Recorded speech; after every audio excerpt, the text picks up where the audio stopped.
So I think that is a really good question because I moved a lot around in the world. So I studied in Germany, I moved over to the UK and worked in a university environment, particularly on projects relating to cybersecurity and defense, at the time when the term cybersecurity really didn't exist yet.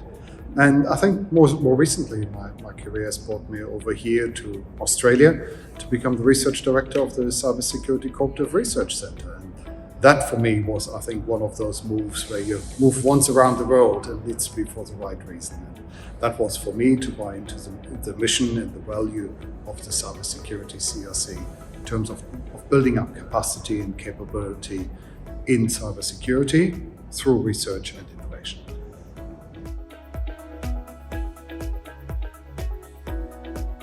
My personal habits for success, I think that is something I'm quite driven. I like to think I'm very positive about what I want to achieve, and I hope that I inspire others to follow me and to come and achieve around me. So that is, I think, one of those attitudes that I have, possibly sometimes too driven, but then there's family and other people holding me in check. If I get too crazy and have too crazy ideas, that they rein me in a bit and say, oh, what about we do that in a more manageable way?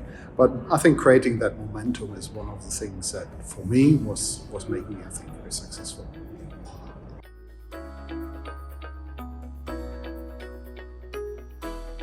So most successful public sector project, I think public sector is we are a charity as a research organization co-funded by government and industry and academia. So for me, these are projects that originate in research and then have an impact in the real world, be that government or industry. I think the project I'm most proud of is really Corporates Compromised, which is a simulation, is an exercise that we have developed to educate and raise cyber awareness amongst senior leaders in organizations. And that is something that we're now commercializing. It has a lot of interest both in Australia and around the world to get people bought into cybersecurity. And today at the conference, you've seen how important leadership in cybersecurity is. And the more leaders we can engage and enthuse about the value that cybersecurity is adding to the organization, the better it is. So as we are on the journey, I think I'm really proud of where we are, but there's still a long way to go to teach the whole world about why cybersecurity is so important for them. And it's not just something addressing risk, it's actually a value proposition for the whole business.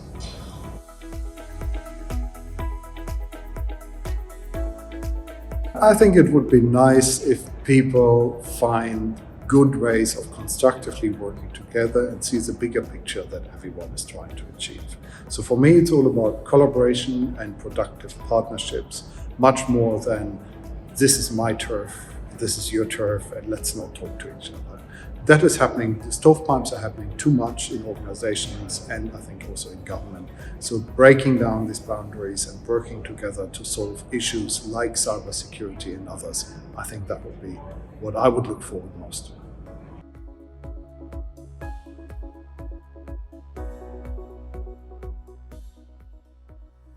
So I think one of them is communicate and start spreading the word of why it is important. And we heard that can be a challenge where other priorities are in the business and in the day-to-day part. And cybersecurity, unfortunately, still is sometimes seen as being, it's this IT thing that the other department is doing. So it's really important to see that cybersecurity is there to de-risk your business operation, your reason for being there and doing what you do.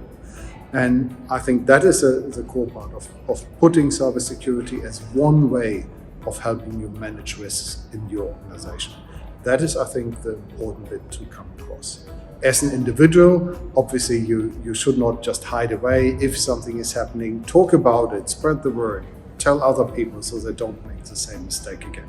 I think that is on an individual level what people can do, and just take the time to care.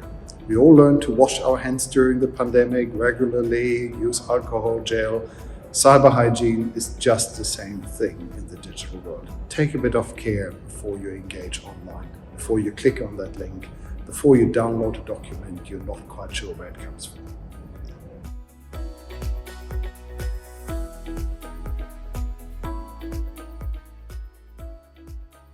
I think it's this collaboration, this communication, the exchanging of experiences and knowledge a lot of our speakers today have done really a fantastic job of explaining how state policy is influencing what they do in their organization, what they on the ground do to make this happen and happen live, so that we're not ending up in a tick box culture, but actually achieving something and changing behavior. A lot of these things about transformation is yes, partly it's about technology, but much bigger part is about the mindsets of the people and the culture in the organization in which we are operating.